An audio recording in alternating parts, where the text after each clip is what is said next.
बिबट्या आणि माणूस यांच्यामधल्या संघर्षाच्या अनेक कथा तुम्ही ऐकल्या किंवा पाहिल्या असतील. या प्रत्येक संघर्षाच्या वेळी या बिबट्याला पकडा अशी जोरकस मागणी झालेली सुद्धा तुम्ही ऐकलं असेल. परंतु एका बिबट्याला पकडणं हे किती कठीण काम आहे आणि बिबट्या हा मुळात किती चलाख आणि चतुर प्राणी आहे, याचीच गोष्ट आज मी तुम्हाला सांगणार आहे बोल बिडूच्या जंगल स्टोरीजमध्ये. जंगल देखो, your gateway to tiger territory. Book your jungle safari now. नमस्कार, मी अनंत सोनवणे. आजची आपली गोष्ट आहे ती चंद्रपूर जिल्ह्यातल्या ब्रह्मपुरी भागातली. ब्रह्मपुरी हा असा परिसर आहे ज्याला आम्ही टायगर कॉरिडॉर म्हणतो. म्हणजे काय की एका जंगलातून दुसऱ्या जंगलात जाण्यासाठी वाघ जो मार्ग अवलंबतात, ज्या मार्गाने जातात, तो मार्ग म्हणजे कॉरिडॉर. तर ब्रह्मपुरी हा असा टायगर कॉरिडॉर आहे. अर्थातच या भागामध्ये पट्टेरी वाघाचं येणं जाणं खूप मोठ्या प्रमाणावर आहे आणि त्यामुळेच तिथे माणसाबरोबरचा वाघाचा संघर्षसुद्धा भारताच्या इतर भागांच्या तुलनेत खूप जास्त आहे. त्यासाठी किंबहुना हा भाग कुप्रसिद्ध झालेला आहे ब्रह्मपुरीचा, दुर्दैवाने. आणि ब्रह्मपुरी भागामध्ये सिंदेवाही तालुक्यामध्ये गडबोरी नावाचं एक गाव आहे. तर या गडबोरी गावामध्ये प्रशील मानकर नावाचा एक 7 वर्षांचा मुलगा राहत होता. 18 सप्टेंबर 2025 गणपतीचे दिवस होते. गावामध्ये गणेशोत्सवाची धूम सुरू होती. सार्वजनिक गणेशोत्सव मंडळ असल्यामुळे सार्वजनिक गणेशोत्सव मोठ्या प्रमाणावर साजरा केला जात होता. मंडप बांधलेला होता आणि हा 7 वर्षांचा प्रशील मानकर आपल्या काकांबरोबर संध्याकाळी महाप्रसादाला त्या मंडपामध्ये गेला. साधारण एक 7-7:30ची वेळ होती. काकांबरोबर प्रशील घराकडे परत आला. काका घराच्या आतमध्ये गेले आणि त्यांच्या पाठोपाठ प्रशीलसुद्धा घराच्या आतमध्ये जाणार. तेवढ्यात एका बिबट्याने अचानक हल्ला केला. कोणाला काही कळायच्या आतमध्ये प्रशीलची एक अस्फुटशी किंकाळी उमटली आणि बिबट्याने त्याच्या मानेला धरून तिथून पलायन केलं. काकांचं स्वाभाविकपणे लक्ष गेलं. त्यांनी आरडाओरडा केला. घरातली इतर मंडळी धावली, गावातली इतर मंडळी धावली. त्यांच्या समक्ष बिबट्याने या लहान मुलाला उचलून नेलं. एकच हलकल्लोळ माजला. सगळीकडे अंधाधुंद झाली. लोक सैरावैरा पळू लागली. त्या बिबट्याच्या मागे धावू लागली. हातात येईल ते हत्यार घेऊन धावली. पण बिबट्याचा वेग जास्त होता आणि बघता बघता तो नजरेआड निघून गेला. गावावर अत्यंत शोकाचं वातावरण पसरलं. लोकांनी आपापल्या घरामध्ये असलेली अवजारं उचलली आणि त्या बिबट्याच्या मागावर निघाले. काहीही करून या मुलाचा जीव वाचवायचा, त्याला बिबट्याच्या तावडीतून सोडवायचं, याचा प्रयत्न सुरू झाला. संध्याकाळी 7:30च्या सुमारास घडलेली घटना. रात्रभर लोक आसपासच्या जंगलामध्ये त्याचा शोध घेत होती. आता हे गडबोरी गाव, त्याचं लोकेशन असं आहे की छोटंसं गाव आहे आणि आजूबाजूला झाडी आणि जंगल आहे चारही बाजूंना. त्यामुळे त्याचा शोध घेणं फार कठीण होतं. आणि अखेर सकाळी 6 वाजता प्रशीलचा मृतदेह सापडला. अर्धवट खाल्लेल्या परिस्थितीत होता. स्वाभाविकपणे बिबट्याने त्याचं शिकार साधली होती आणि प्रशीलचा जीव गेला होता. लोक प्रशीलचा मृतदेह घेऊन गावामध्ये परत आले. गावावर शोककळा पसरलेली होती. त्याचबरोबर लोकांच्या भावना अत्यंत संतप्त होत्या. अर्थात वनविभागाला खबर देण्यात आली. वनविभागाचे अधिकारी कर्मचारी घटनास्थळी पोचले. लोक प्रचंड संतापलेले होते. अशा कुठल्याही संघर्षाच्या, मानव वन्यजीव संघर्षाच्या वेळी जे होतं तेच इथंही झालं. लोकांनी आपल्या संतापाला वाट करून दिली. वन अधिकाऱ्यांसमोर आपल्या संतापाला वाट करून दिली. ते त्यांना भरपूर बोलले की तुमचे प्राणी, तुमचा बिबट्या येऊन आमच्या लोकांचा जीव घेतोय, तुम्ही काय करताय, झोपा काढताय वगैरे वगैरे. जे नेहमी होतं ते सगळं झालं. वन अधिकाऱ्यांनी त्यांची समजूत घालायचा प्रयत्न केला की जी झाली ती घटना दुर्दैवी आहे. आपण मृतदेहाची उत्तरीय तपासणी म्हणजे पोस्टमॉर्टम करणं आवश्यक आहे. आपल्याला हॉस्पिटलमध्ये हा मुलाचा मृतदेह घेऊन जाणं आवश्यक आहे. पण गावकरी काहीही ऐकायच्या तयारीत नव्हते, मनस्थितीत नव्हते आणि ते अत्यंत संतप्त होते. होता होता सकाळी 6 वाजता सापडलेला मृतदेह अखेर संध्याकाळी 6 वाजता वन अधिकाऱ्यांना गावकऱ्यांची समजूत घालण्यात यश आलं आणि संध्याकाळी 6 वाजता अखेर त्या लहान मुलाचा मृतदेह हा पोस्टमॉर्टमसाठी रुग्णालयात नेण्यात आला. आता एक प्रोसिजर कंप्लीट झाली, पण सगळ्यात महत्त्वाचं होतं या हत्येला, या लहान मुलाच्या हत्येला जबाबदार असलेल्या बिबट्याला जेरबंद करणं. कारण लोकांची मागणी तीच होती की काही झालं तरी ह्या बिबट्याला पकडा. अर्थात बिबट्याला पकडणं तितकंसं काही सोपं नसतं हे वनविभागाच्या अधिकाऱ्यांना त्यांच्या अनुभवावरून माहीतच होतं. पण अर्थात त्याच्यासाठी जे काही करता येईल ते करणं भाग होतं. त्यांनी लोकांची समजूत घातली. ज्येष्ठ अधिकारी असतील, जीवशास्त्रज्ञ असतील, वनविभागाचे कर्मचारी असतील, हे सगळेजण रात्रभर त्याच गावामध्ये राहिले, लोकांशी चर्चा करत राहिले आणि एक रणनीती बनवली. ती रणनीती अशी होती की STPF म्हणजे स्पेशल टायगर प्रोटेक्शन फोर्सचे जवान आहेत, त्यांची गस्त गावाच्या आसपास वाढवायची, गावाच्या आसपास पिंजरे लावायचे आणि त्याच्याबरोबरीनेच ट्रॅप कॅमेरेसुद्धा लावायचे. ट्रॅप कॅमेरे म्हणजे छुपे कॅमेरे असतात आणि ज्याच्यामध्ये मोशन सेन्सर असतो. त्याच्या समोरून, कॅमेऱ्याच्या समोरून जर एखादा प्राणी गेला तर त्याची छबी, त्याची प्रतिमा त्या कॅमेऱ्यामध्ये टिपली जाते. तर असे अनेक कॅमेरा ट्रॅपसुद्धा हे गावाच्या आसपास लावले गेले आणि वनविभागाचे कर्मचारी दबा धरून बसले की आता कुठल्याही क्षणी पिंजऱ्यामध्ये हा बिबट्या पकडला जाईल. 18 सप्टेंबरला घटना घडली होती. त्याच्यानंतर दररोज हा उपक्रम सुरू राहिला. गस्त सुरू राहिली, कॅमेरा ट्रॅपमध्ये आलेले फोटो तपासणं सुरू राहिलं आणि पिंजरे लावून पाळत ठेवणं सुरू राहिलं. 3 दिवस झाले, बिबट्या तिथे फिरकला नाही. मात्र 21 सप्टेंबरला यश मिळालं. एक बिबट्या दबक्या पावलांनी गावामध्ये शिरला. वनविभागाचे कर्मचारी लक्ष ठेवून होते. पिंजऱ्यामध्ये एक बकरी बांधलेली होती आणि हा बिबट्या इकडे तिकडे पाहत त्या बकरीच्या वासाने नेमका पिंजऱ्याजवळ आला. पिंजऱ्याच्या आत शिरला आणि खटकन पिंजऱ्याचा दरवाजा बंद झाला. लगेचच कर्मचारी धावले. त्यांनी तो पिंजरा ताब्यात घेतला. अर्थात गावकरी जागे होतेच. दहशतीमुळे त्यांनाही झोप येणं शक्य नव्हते आणि सगळ्यांनी सुटकेचा निश्वास सोडला. 3 दिवसात गावावरचं संकट दूर झालं. बिबट्या जेरबंद झाला. पण तेवढ्यातच गावातल्या एका ज्येष्ठ व्यक्तींनी एक शंका उपस्थित केली. तो म्हणाला, प्रशीलला मारणारा जो बिबट्या होता तो आकाराने थोडा छोटा नव्हता का?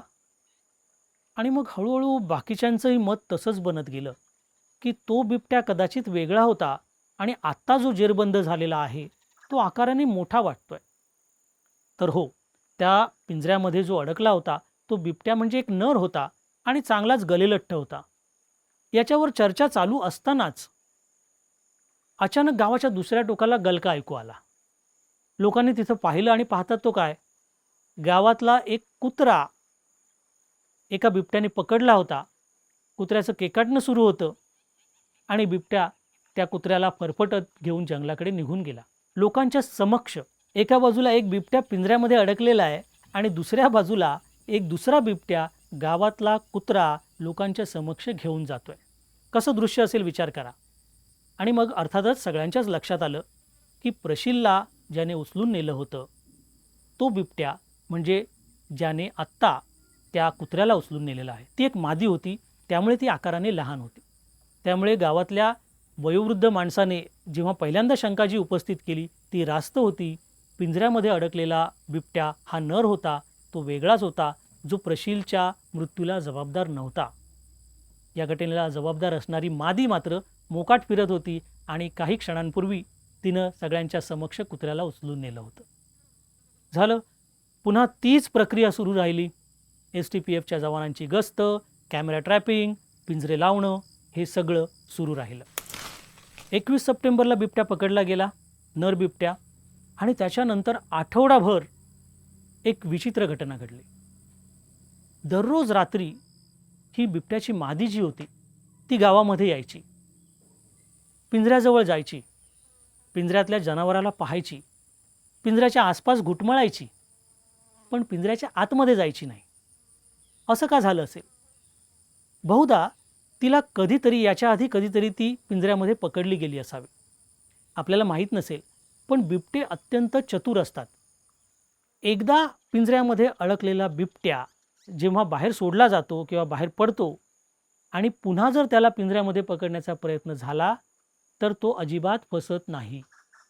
त्याला माहिती असतं, त्याची स्मरणशक्ती एवढी दांडगी असते की त्याला आठवत असतं की एकदा मी ही चूक केलेली आहे, भक्ष्याच्या आशेनं पिंजऱ्यामध्ये जाण्याची, आणि मी अडकलो होतो.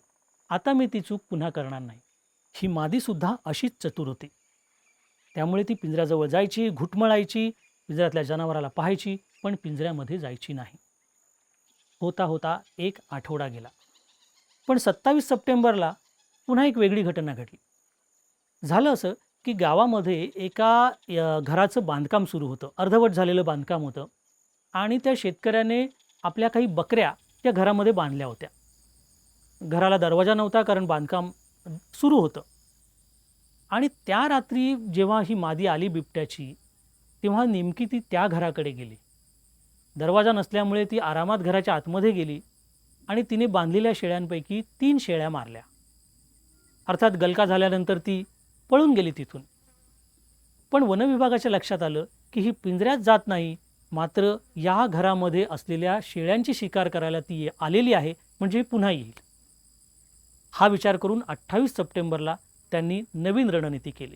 काय केलं, की या बांधकाम सुरू असलेल्या घराला एक दरवाजा, टेम्पररी तात्पुरता दरवाजा लावून घेतला. त्या दरवाजाला एक रशी बांधली, जेणेकरून जेव्हा पण ती मादी घराच्या आतमध्ये जाईल, तेव्हा बाहेरून तो दरवाजा बंद करता येईल. ही सगळी तयारी केली. आतमध्ये कोंबड्या ठेवल्या यावेळी आणि तिची वाट पाहत रात्री सगळेजण थांबले. अपेक्षेनुसार रात्री 12च्या सुमारास ती आली. त्या घराकडे गेली, घराच्या आतमध्ये गेली कोंबड्याची शिकार करण्यासाठी आणि अर्थातच लगेचच वनविभागाच्या कर्मचाऱ्यांनी लगेच तो दरवाजा लावून घेतला. रशी जो दोरखंड बांधलेला होता त्याने दरवाजा पॅक करून घेतला आणि आता ती अडकली या असा सुटकेचा निश्वास सोडला. पण ते काही होणारं नव्हतं. ही बिबट्याची मादी अत्यंत चतुर होती. मी मगाशी सांगितलं तसं घराचं बांधकाम सुरू होतं. छतावर केवळ काही पत्रे नुसते टेकवलेले होते, ते फिक्स केलेले नव्हते. तर या मादीने या छतावरच्या या पत्र्यांना धडका दिल्या. एक पत्रा तिने उखडला आणि निर्माण झालेल्या जागेतून तिने पलायन केलं. एवढी चतुरती होती. म्हणजे त्या दिवशीसुद्धा अगदी पकडण्याच्या अगदी जवळ आलेली अशी ती मादी जी होती ती निसटून गेली. पुन्हा एकदा वनविभागाच्या कर्मचाऱ्यांना हात चोळत बसावं लागलं. याचा अर्थ असा होता, की आता तिसऱ्या रात्री ती परत जरी आली तरी ती त्या घरामध्ये येणार नाही. आता बघा, पिंजरे लावलेले आहेत, घरामध्ये सुद्धा भक्ष्य ठेवलेलं आहे, पण तरीसुद्धा ती आता त्याच्यामध्ये सापडेल की नाही शंका होती आणि ती शंका खरी ठरली. पुढचे 2-3 दिवससुद्धा ती कायम येत राहिली, पण त्या घराच्या दिशेनं गेली नाही, पिंजऱ्याच्या दिशेनं गेली नाही. आता आणखीन काहीतरी तिसरी रणनीती करणं आवश्यक होतं. शेवटी 2 ऑक्टोबरला पहाटे 4:30 वाजता ही बिबट्याची मादी गावामध्ये आली. सरावानुसार ती त्या घराजवळ गेली. घरात असलेल्या कोंबड्यांकडे तिने ढुंकूनही पाहिलं नाही, पिंजऱ्याकडे सुद्धा पाहिलं नाही आणि मग ती गावातला एक राऊंड घेऊन चालत चालत गावाच्या बाजूला एका टेकाडावर एक जुनाट किल्ल्यासारखं स्ट्रक्चर होतं, त्या दिशेला पायऱ्या चढून निघाली. आता मधल्या काळामध्ये वनकर्मचाऱ्यांनी काय केलं होतं, तिकडचे जे पशुवैद्यकीय अधिकारी आहेत डॉक्टर खोब्रागडे यांच्या मार्गदर्शनाखाली त्यांनी असं केलं होतं, की चेनलिंगच्या जाळीचा एक छोटासा गोठा बनवला होता. म्हणजे आपण कुंपणासाठी जी चेनलिंग वापरतो त्याचा एक छोटासा गोठा बनवला होता. त्याच्यात एक कोंबडी ठेवली होती. तो गोठा आजूबाजूने झाकला होता आणि त्याला खालच्या बाजूला फक्त एकच छोटीशी जागा रिकामी ठेवली होती, जिथून बिबट्याला आत जाता येईल. आता ही पूर्ण नवीन रचना होती. हा गोठा त्याच्या आधी अस्तित्वात नव्हता, त्यामुळे बिबट्याला सुद्धा माहीत असण्याची शक्यता नव्हती आणि हा एक नवीन प्रयोग होता, आत्तापर्यंत केलेला नव्हता. ते यांनी दरम्यानच्या काळामध्ये गेल्या 2-3 दिवसांमध्ये करून ठेवलं होतं. गावामध्ये कुठेही न अडकता ती जेव्हा त्या टेकाडावर गेली, तेव्हा वनकर्मचाऱ्यांना वाटलं, की आता ही बहुतेक याच्यामध्ये अडकेल. बरं, या गोठ्याच्या आसपास CCTV कॅमेरेसुद्धा लावलेले होते, त्यामुळे स्वतः प्रत्यक्ष जाऊन तिच्या हालचाली पाहण्याची काही गरज नव्हती. CCTV कॅमेऱ्याच्या आउटपुटवर नजर होती आणि त्याच्यामध्ये ती दिसत होते. अपेक्षेनुसार ही मादी त्या गोठ्याजवळ गेली चेनलिंगच्या आणि ती त्याच्या भोवती फिरत राहिली. तिला माहिती आहे की आतमध्ये भक्ष्य आहे, परंतु तरीसुद्धा ती आतमध्ये गेली नाही. पहिल्यांदाच तिने हा गोठा पाहिला होता. जवळजवळ 49 मिनिटं ती त्या गोठ्याच्या आत गेली नाही. ती बाहेर राहूनच अंदाज घेत होती, आसपास माणसाचा वावर आहे का, हे मला फसवण्यासाठी रचलेला हा काही सापळा आहे का, या सगळ्याचा ती अंदाज घेत होती. 49 मिनिटं आणि शेवटी 6:18 तिने तो जो छोटासा दरवाजा ठेवलेला त्याच्यातून त्या गोठ्यामध्ये तिने एंटर केलं. तो दरवाजा आपोआप खाली पडला आणि जसं तिने पिंजऱ्याच्या आतमध्ये गेलेली आहे, त्या गोठ्याच्या आत गेली असं वनकर्मचाऱ्यांनी पाहिलं, तसं सगळे तिथे धावले. कोणी सेंटरिंगचं जी फळी असते ती घेतली, कोणाकडे डिफेंडर्स होते, म्हणजे जे आपण दंगलीच्या वेळी पोलिसांच्या हातामध्ये तुम्ही पाहता त्या पद्धतीचे डिफेंडर्स ढालीसारखे जे असतात ते होते. जे हाताला मिळेल ते घेऊन लोकं धावली, वनकर्मचारी धावले आणि त्यांनी सर्व शक्ती पणाला लावून तो दरवाजा रोखून धरला, जेणेकरून तिने तो दरवाजा लोटून तिने बाहेर येऊ नये. आणि इथे आतमध्ये या बिबट्याच्या मादीला जेव्हा कळलं की माणसं आलेली आहेत आणि मी आतमध्ये अडकलेली आहे, त्यावेळी तिचा संताप अनावर झाला.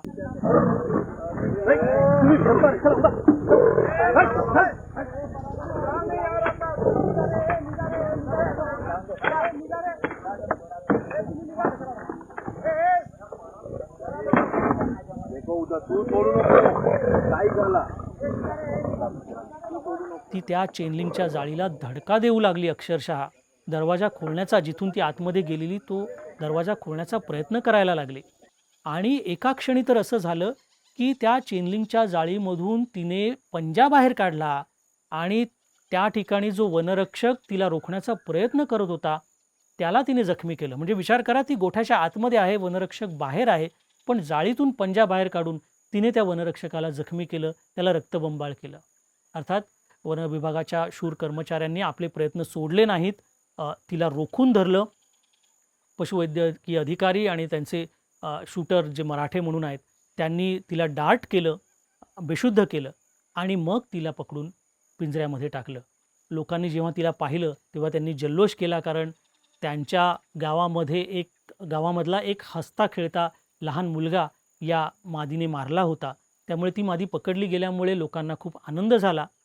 वनकर्मचाऱ्यांसाठी मात्र हा खूप मोठा धडा होता की एक बिबट्या अशा पद्धतीने तुमच्या संयमाची, तुमच्या कौशल्याची परीक्षा घेतो आणि त्याच्यामध्ये तुम्हाला उत्तीर्ण होण्यासाठी एवढी मेहनत घ्यावी लागते. हा सुद्धा वनकर्मचाऱ्यांसाठी एक वेगळा अनुभव होता. बिबट्याची ही आजची कथा तुम्हाला कशी वाटली आम्हाला नक्की कळवा. आणि जंगल स्टोरीजमध्ये यासारख्या आणखीन कुठल्या गोष्टी ऐकायला तुम्हाला आवडेल हे सुद्धा कॉमेंटमध्ये लिहून नक्की कळवा.